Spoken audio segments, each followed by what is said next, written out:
And before we get into news worth knowing, as we start off every show, I just want to go off script for a moment and acknowledging that is news that is breaking right now as we are taping. I am extremely heavy-hearted tonight, and you know this show often tries to find a way to be hopeful and light and optimistic about the future of this country. But we've just got some extremely hard news, which is that Donald Trump's American government has ordered U.S. aid around the world to stop providing funding and resources to U.S. aid projects around the world, like immediately, like now. And if you didn't know, USAID funds some of the most significant and important public healthcare projects in South Africa, ones that our government has utterly failed to run themselves. USAID for decades has been the reason why South Africans have been able to access PrEP and ARVs and TB medication. They've been able to get that released sometimes for free or also heavily subsidized in the research and development. USAID funds entire clinics that provide the only decent medical services for tens to hundreds of thousands of South Africans in different parts of the world.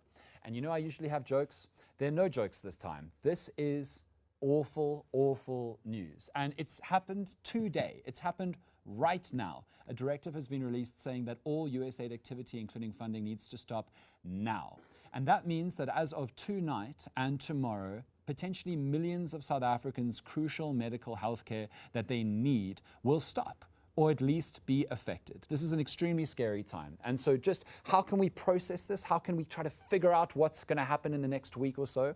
Well, from what we've seen so far, Donald Trump's government is trying to get deals from every country they possibly can and force countries to concede to them, like they just did in Colombia, where they said, we'll put on tariffs if you don't take deportations of immigrants. So it might be that in a few weeks to a month's time, South Africa is forced into some kind of deal with the US that we don't want to do in order to get kinds of things like US aid back for our people. But it's also a scary time, as we have been saying on this show for months, because there's this tendency in South Africa to say, screw Trump, we don't need America, we'll just go it alone.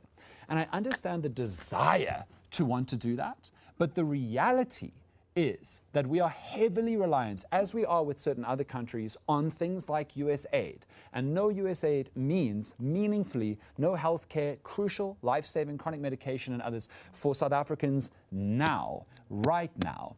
And what terrifies me, as again we have been warning on this show for months to years, is that Trump's government has a specific vendetta with South Africa. Fox News ran stories about the Expropriation Act. They've been angry about our involvement in BRICS. They've been angry about our involvement with Russia. They've been furious about our ICJ case on behalf of Palestine to stop genocidal activity by Israel in Gaza and other areas.